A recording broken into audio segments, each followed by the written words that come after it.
समय पेश हो चुका है और मेरे साथ मानिक बत्रा हैं जो चेयरमैन एसोचैम जम्मू है।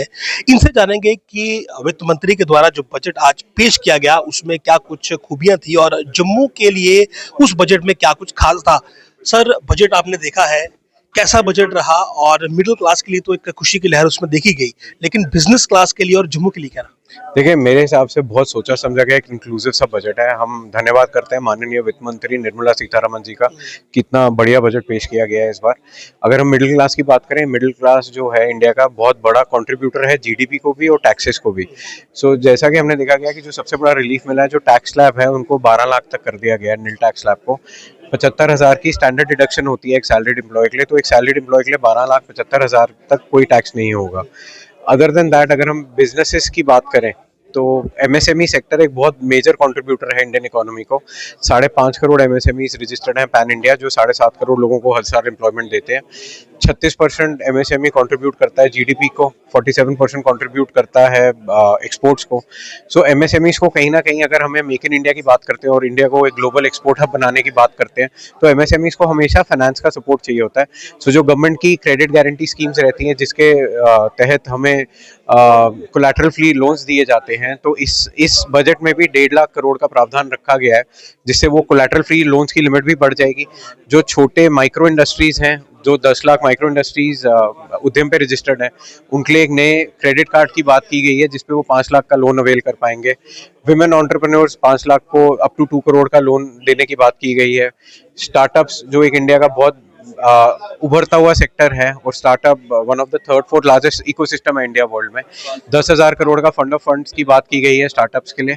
और एग्रीकल्चर में भी अगर आप बात करें, कहीं ना कहीं एग्रीकल्चर सेक्टर को भी, क्योंकि बहुत मेजर कंट्रीब्यूटर है इंडियन जीडीपी को, तो जैसे एडिबल ऑयल्स और पल्सेस पे फोकस किया गया है, मखाना बोर्ड पे फोकस किया गया है, क्योंकि बहुत मखाना आज की डेट में इंडिया से एक्सपोर्ट होता है बाहर।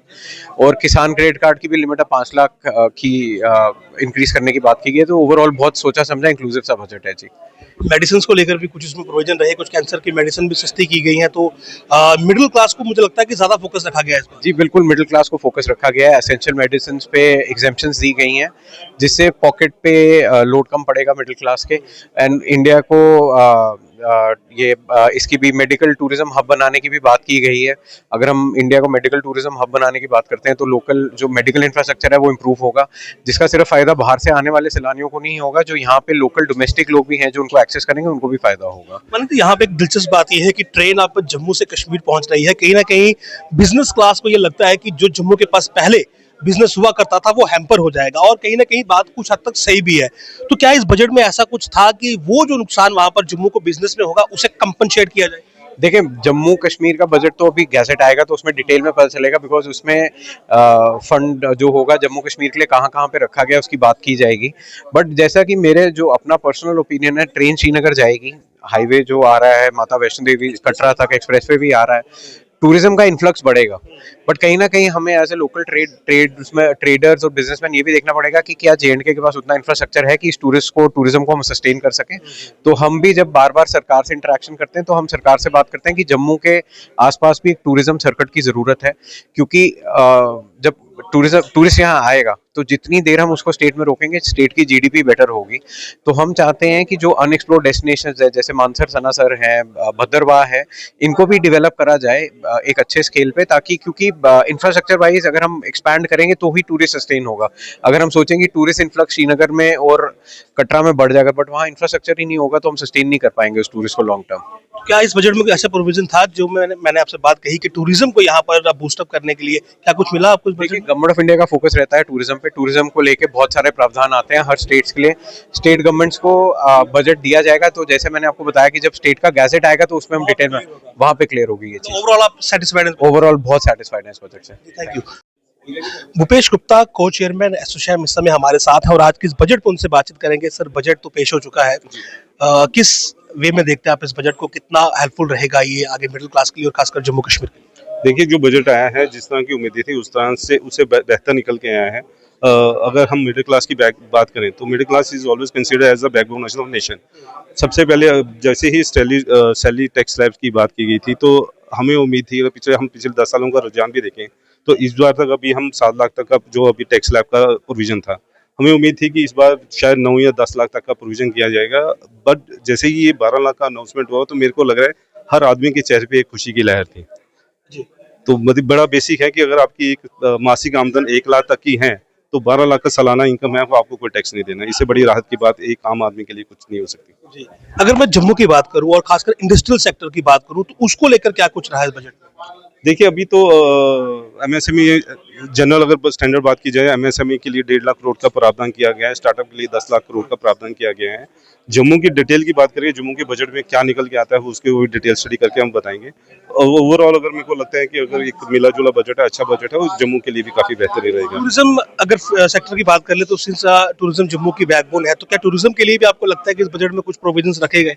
तो देखिए कुछ सेक्टर इन्होंने रिजर्व किए हैं टूरिज्म सेक्टर के लिए, अब जम्मू के लिए किस तरह से बढ़ा के आते हैं। अदरवाइज भी हमने एसोचैम की तरफ से इस बार माननीय चीफ मिनिस्टर साहब को एक प्रावधान दिया है जिसमें हमने टूरिस्ट सर्कल को बढ़ाने की बात की है। उस टूरिस्ट सर्कल के अंदर कटरा, दंसर बाबा वो सेक्टर तो रहता है, उसके साथ ही हमने जिस तरह से अगर हम महाकाल और काशी कॉरिडोर हैं तो हमारे पास भी जम्मू में एक काशी नहीं है, मिनी काशी तो है ही है, जिसे आज तक हम मानसर और सनासर की बात करते हैं, मगर मिनी काशी की बात किसी ने नहीं की। परमंडल हमारा शिव जी का देवस्थान है, उसकी बात किसी ने की। इस बार हमने प्रावधान में ये दिया है कि उनको भी हम महाकाल और काशी के कॉरिडोर की तरह बढ़ा के और टूरिस्ट मैप के अंदर लेके आए तो काफी पिलग्रिमेज का स्कोप बढ़ सकता है इसके अंदर, जो अल्टीमेटली हर सेक्टर के लिए ग्रोथ देगा। मतलब आप इस बजट से सेटिस्फाइड है कि ठीक है? जी बिल्कुल ठीक है जी, हर सेक्टर के लिए प्रावधान दिए गए। Thank you. Sir thumbs up budget है, बहुत बढ़िया बजट है। अल्टीमेटली हम बात करें, हम क्या मतलब अल्टीमेटली सबसे अगर हम पूछा जाए तो 12 लाख रुपए तक की इनकम पे कोई टैक्स नहीं होना, तो अल्टीमेटली तो कितनी देर की डिमांड थी। पहले तो 2.5 लाख रुपए की इनकम के ऊपर 5% टैक्स देना पड़ता था, आज 12 लाख रुपए तक की इनकम पे कोई टैक्स नहीं है। तो अल्टीमेटली इस सरकार ने जो ये तोहफा दिया हमारे देशवासियों को, तो अल्टीमेटली बहुत बढ़िया और बेहतरीन बजट है।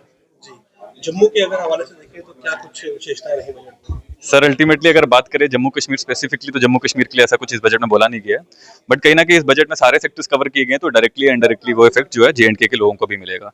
अगर हम बात करें एक स्पेसिफिक इंडस्ट्रियल पॉलिसी की, कि कहीं ना कहीं हम जम्मू को देख रहे थे, इंडस्ट्रियल बूम बहुत ज्यादा आ रहा था, उस बजट में हमें था कि कहीं ना कहीं इंडस्ट्रियल पॉलिसी के रिलेटेड भी कुछ बोला जाए हमारे जेएंडके के लिए, बट कहीं मिस था। बट नेवरदलेस और काफी चीजें हैं जो इस बजट में कवर की गई, तो ओवरऑल ये बजट जो है बेहतरीन और बहुत सोचा समझा बजट है। फोकस किस पे रहा? इंडस्ट्रियल सेक्टर पे रहा जम्मू को लेकर के टूरिज्म पे रहा, क्योंकि टूरिज्म तो बैकबोन है। सर अल्टीमेटली अगर हम इस सरकार की बात करें तो इनका मेजर फोकस टूरिज्म पे तो बहुत देर से है। कहीं ना कहीं विजन बहुत क्लियर है कि दुनिया को बताना चाहते हैं कि हिंदुस्तान एक टूरिज्म डेस्टिनेशन बन सकता है, कि बाहर के लोग भी यहाँ आएँ और देखें कि जो अनएक्सप्लोर्ड चीज़ें हैं वो यहाँ पे उसको भी देखें। तो कहीं ना कहीं अगर हम बात करें इस बजट में इन्होंने नए टूरिज्म डेस्टिनेशन बनाने की बात की है, पिलग्रिमेज न्यू पिलग्रिमेज जो पिलग्रिमेजेस हैं उसको भी डेवलप रिवैम्प करने की बात की गई है, नए एयरपोर्ट डेवलप करने की बात की गई है। तो ओवरऑल ये बजट एयरपोर्ट अगर टूरिज्म पॉइंट ऑफ व्यू से देखें तो उसको भी इन्होंने कवर किया गया है। देखिए मैं शिवांग महाजन हूँ, मैं केसी ग्रुप में मैनेजिंग पार्टनर हूँ। मैं समझता हूँ कि काफ़ी ज़्यादा एक मिडिल क्लास फ्रेंडली बजट सरकार द्वारा निर्धारित किया गया है। मोदी जी का जो विकसित भारत का लक्ष्य है, जो 2047 जब हमारे आज़ादी के 100 साल के पर्व पूरे हो रहे हैं, उसी के निर्धारित गवर्नमेंट ने स्कीम्स को रोल आउट किया गया है। अगर हम बात करें ब्रॉडली 12 लाख तक आपको कोई टैक्स नहीं देना, इससे मैं समझता हूँ कि काफ़ी ज़्यादा जो हाउस होल्ड इनकम इससे काफ़ी ज़्यादा प्रमोट होगी, कंजम्पशन बढ़ेगी, सेविंग्स को इम्पेटस मिलेगा, मार्केट में लिक्विडिटी आएगी। और उसके अलावा टीडीएस में जो रिडक्शन थी हमारे सीनियर सिटीजन्स की, जो 40,000 से 1 लाख का प्रावधान बढ़ाया गया है, उससे भी काफ़ी ज़्यादा सेविंग होगी। बट अगर मैं ओवरऑल बात करूँ जम्मू के संदर्भ में, अगर तो 22 नई टूरिस्ट डेस्टिनेशंस का गवर्नमेंट ने ऐलान किया गया है। और हम जैसे जम्मू के व्यापारी, हमारी पुकार यही है कि हमारे जो इलाके हैं, चाहे वो पटनी टॉप है, भदरवा है, किश्तवाड़, सरथल, बनी, उनको इस 22 न्यू डेस्टिनेशंस में प्रमोट किया जाए। उधर इंफ्रास्ट्रक्चर का इम्प्रूवमेंट हो, रोड कनेक्टिविटी हो, और जो 120 नए एयरपोर्ट्स का जो किया गया है कि अपग्रेडेशन, मैं समझता हूँ कि जम्मू एयरपोर्ट को भी अपग्रेड किया जाए, कि ताकि ये जब नई डेस्टिनेशन डेवलप सरकार का प्रयास हो तो हमारे जम्मू को जरूर इसमें जो है बेनिफिट मिले। क्योंकि आप समझते हैं कि एक हमारी जम्मू के व्यापारी में कुछ कंसर्न है कि जब ट्रेन हमारी जब श्रीनगर जाएगी, वंदे भारत जैसे हमारी ट्रेन अब श्रीनगर जाएगी, तो हमारे काफ़ी ट्रांसपोर्टर्स की एक कंसर्न्स हैं कि इनकम थोड़ी सी यहाँ पर इफेक्ट होएगी, ओवरऑल बिजनेस इकोसिस्टम में थोड़ा इफेक्ट होएगा। ये जेन्युइन कंसर्न है। तो मैं समझता हूँ कि जम्मू को इस संदर्भ में डेवलप करने के लिए काफ़ी ज़्यादा सरकार की एक कोशिश रहनी चाहिए। और टूरिज्म ही है जो हम समझते हैं जिससे सरकार और चीज़ बढ़ा सकती है। और हमारा एक NCSS की स्कीम थी मैन्युफैक्चरर्स की, कि उसको बढ़ाया जाए, बट उसके बारे में कोई ऐलान नहीं किया गया है। बट मैं समझता हूँ आने वाले कल में ज़रूर हमारी अपेक्षा है कि सरकार इस पे भी कुछ ध्यान देगी, ताकि जो न्यू इंडस्ट्री पॉलिसी है वो कंटिन्यूटी में चलती रहे और नए एंटरप्रेन्योर्स को मौका मिले लघु उद्योग में, एमएसएमईज में पार्टिसिपेट करने का, क्योंकि सरकार ने बहुत अच्छी स्कीम्स निकाली हैं। चाहे वो एमएसएमईज की जो लिमिट को बढ़ाया है उन्होंने 1.5 से 2 टाइम, तो ओवरऑल इकोसिस्टम को बेनिफिट देने के लिए एमएसएमईज को और जम्मू के जो व्यापारियों को, इंडस्ट्रियलिस्ट को उसमें एमएसएमईज की एनसीएसएस की स्कीम का बहुत ज्यादा जरूरी है कि वो आगे एक्सटेंड हो। कल माननीय प्रधानमंत्री जी ने एक बात कही कि माँ लक्ष्मी की कृपा जो है वो मिडिल क्लास पे बनी रहे, और आज माननीय वित्त मंत्री जी ने मिडिल क्लास को एक तोहफा दिया है, जिसके मुताबिक 12 लाख तक अब कोई टैक्स जो है वो पे नहीं करना पड़ेगा। बहुत बड़ी एक डिमांड जो पिछले हम लोग 10 साल से लगातार करते जा रहे थे, वो आज डिमांड जो है वो मानी गई है। बहुत मैं समझता हूँ कि इसके लिए धन्यवाद है। यहाँ तक मैं बात करूं कि हर सेक्टर को कवर करने की कोशिश की गई है। Air connectivity, road connectivity, infrastructure development, ये हर चीज़ जो है इसमें बजट में है। और जिस तरह से एक हमारे जो पेशेंट्स हैं, जो कैंसर पेशेंट्स हैं, उनको एक बहुत बड़ा रिलीफ जो है इस बजट में दिया गया है। मैं समझता हूँ कि एक आने वाले समय में हमारे लोग, अभी कि हम चाहते हैं कि किसी को ये बीमारी ना लगे, लेकिन जिनको ये प्रॉब्लम हुई है उनके लिए एक बहुत बड़ा रिलीफ जो है इस बजट में दिया गया है। अभी एमएसएमई यूनिट्स हों, चाहे वो मैन्युफैक्चरर्स हों, एक फोकस जो है हमारे इस बजट में दिया गया है कि मेक इन इंडिया, उसके ऊपर फोकस रहना चाहिए। और मेक इन इंडिया के लिए जो जो लोग आगे आएंगे, चाहे वो डिफेंस सेक्टर के आएंगे, चाहे वो अदरवाइज, मतलब अभी तो एक नया इन्होंने एक दौर जो है वो बताने की कोशिश की है कि जो लोग वर्ल्ड लेवल के टॉयज बनाएंगे उनके लिए एक सेपरेट उन्होंने एक स्कीम जो है वो रखी हुई है। मैं समझता हूँ कि एक बहुत बड़ा रिलीफ जो है आने वाले समय में हमारे जम्मू और कश्मीर के लोगों को भी मिलने वाला है। और मैं एक बात जरूर आपके माध्यम से कहना चाहूँगा कि जिस तरह से यहाँ पर हमारी एक डिमांड रही है कि पीएसयू यूनिट लगना चाहिए, यहाँ पर कोई ऐसा एक प्रोजेक्ट जो है वो जम्मू के अंदर होना चाहिए जिसकी वजह से लोगों का फुटफॉल हो सके। इस बजट में कोई ऐसा प्रावधान जो है वो तो नहीं दिया गया कि जिसमें पीएसयू यूनिट के लिए यहाँ पर उन्होंने बताया हो कि यहाँ पर कोई पीएसयू यूनिट आने वाले समय में होगा। और ना ही अभी तक कोई ऐसा प्रोजेक्ट जो है वो जम्मू के लिए यहाँ पर, क्योंकि ट्रेन आगे जा रही है, रोड कनेक्टिविटी जो है वो हर तरफ बढ़ती जा रही है, और एयर कनेक्टिविटी जिस तरह से 110 एयरपोर्ट जो है वो डेवलप होंगे, जिस तरह से ब्रॉडबैंड जो है वो हर स्कूल में, हर कॉलेज में ये जो है वो मिलने वाला है। आने वाले समय में आईटी सेक्टर हो, एग्रीकल्चर हो, इन लोगों को इन सब चीज़ों के लिए इस बजट में प्रावधान है। लेकिन जहाँ तक मैं जम्मू कश्मीर की बात करूँ, क्योंकि मैं जम्मू के इंडस्ट्री को भी रिप्रेजेंट करता हूँ, बिजनेस को भी रिप्रेजेंट करता हूँ, तो मुझे लगता है कि यहाँ के लिए जो, क्योंकि हमारी इंडस्ट्री का सर्वाइवल जो है वो हमेशा यही रहा है कि हम लोग जो हैं, जो सेंटर से हमें सपोर्ट मिलती है, कोई ना कोई एक पैकेज मिलता है, हम उसी पे डिपेंडेंट रहे हैं। पीएसयू यूनिट नहीं होने का खमियाजा जो है वो हमें भुगतना पड़ता है। कोई ऐसा कॉरपोरेट सेक्टर जो है वो यहाँ नहीं होने का खमियाजा जो है वो हमारे एजुकेटेड यूथ जो है वो उसको भुगतना पड़ता है। तो मैं समझता हूँ कि इन सारी चीज़ों के ऊपर जरूर सेंट्रल गवर्नमेंट को और स्टेट यूटी को, जो यहाँ जो यूटी गवर्नमेंट को, वो जरूर रखना चाहिए। और एक स्पेशल ऐसा प्रोग्राम जो है, जो यहाँ के जो इंडस्ट्री है उसके सर्वाइवल के लिए, यहाँ टूरिज्म जो है उसको बढ़ावा देने के लिए कोई ना कोई ऐसी चीज़ जो है यहाँ पर डेवलप करें, ताकि लोग बाहर से आएँ और यहाँ पर आकर के स्टे कर सकें। धन्यवाद।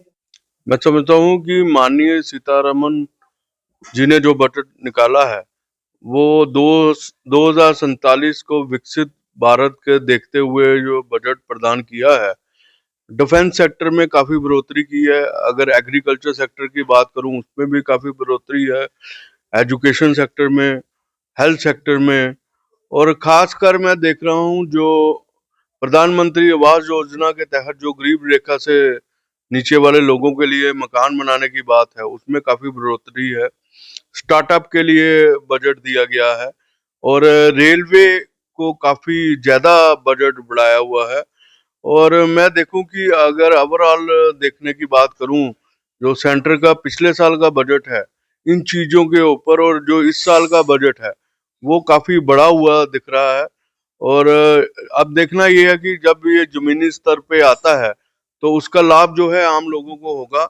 और जो टैक्स की स्लैब जो है 12 लाख तक मिडिल क्लास को दी है, उसमें भी आम लोगों को फायदा होगा जो सैलरी पेशा के लोग हैं। और मैं समझता हूँ, लेकिन हम ये भी देख रहे थे कि जो हाईएस्ट टैक्स स्लैब है, जो 30% की टैक्स स्लैब है, और जो बड़ी मल्टीनेशनल कंपनियों में 25% है, हम ये भी चाहते थे इसको जो है 25% किया जाना चाहिए था। तो और मैं समझता हूँ कि जीएसटी सरलीकरण होना चाहिए था। जिस तरह से जीएसटी में जो है बड़ा इस समय सरकार का दबाव जो है व्यापारियों के ऊपर है, और उसके ऊपर भी हम जो है अगली बार जरूर जो है केंद्र तक इस बात को हम रखेंगे। और ओवरऑल देखा जाए तो एक आम आदमी के लिए एक अच्छा बजट है। आने वाले दिनों में जो है हेल्थ सेक्टर हमारा जम्मू में अच्छा हो, एजुकेशन सेक्टर अच्छा हो, रेलवे हो, टूरिज्म हो, और यही कोशिश है कि हमारे जो बंद पड़े प्रोजेक्ट हैं वो जल्दी से पूरे हों, ताकि हमारी जम्मू की इकॉनमी बढ़े, हमारे जम्मू का व्यापार बढ़े, और खासकर टूरिज्म के ऊपर और स्पोर्ट्स डेस्टिनेशन के ऊपर जो है उस पे जो है ध्यान देना चाहिए, ताकि जो बाहर का टूरिज्म है वो हम जम्मू को किस तरह से अट्रैक्ट कर सके, इसके ऊपर ध्यान होना चाहिए। देखो, अगर मैं इंडस्ट्री की बात करूं, इंडस्ट्री में जरूर प्रावधान रखे हैं, उस पर काफी मोटा बजट दिया है। जिस तरह से हम आशा कर रहे थे कि वेयर हाउस के लिए स्पेशल बजट होना चाहिए बनाने के लिए, और जो जो ऑफिसेस कम्प्लेक्सेस जो है बहु प्लाजा की तरह ऐसे बनने चाहिए। और हमारी कोशिश रहेगी हम जल्दी केंद्र में मिलेंगे, और व्यापारियों के लिए किस तरह से हम फायदा दिलवा सके, इसके लिए हम जरूर बात करेंगे। फिलहाल व्यापारियों के लिए जो है कुछ नहीं।